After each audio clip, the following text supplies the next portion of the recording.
Hello guys, tatapusin na natin ang ating tinola. So yan. Sorry guys, wala akong CapCut ha. Kasi ang cellphone ko, ang late na lang ng storage. So hindi ako pwede mag-download ng CapCut.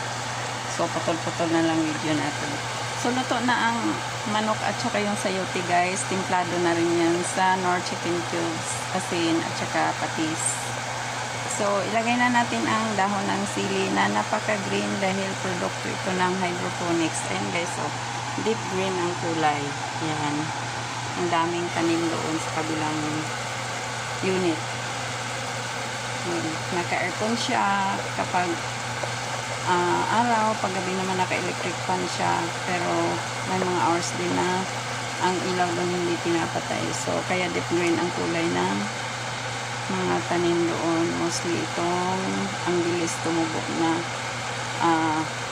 sili, dahon ng sili. Yeah.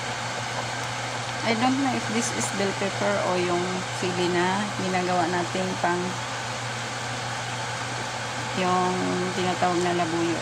So, ang boss ko ang may alam kasi siyang may alam ng hydroponics. Yan. Ayan guys. Ayan. Tapos na. Patayin na natin ang apoy. Ilagay ko na ito. Ayan. Tapos na.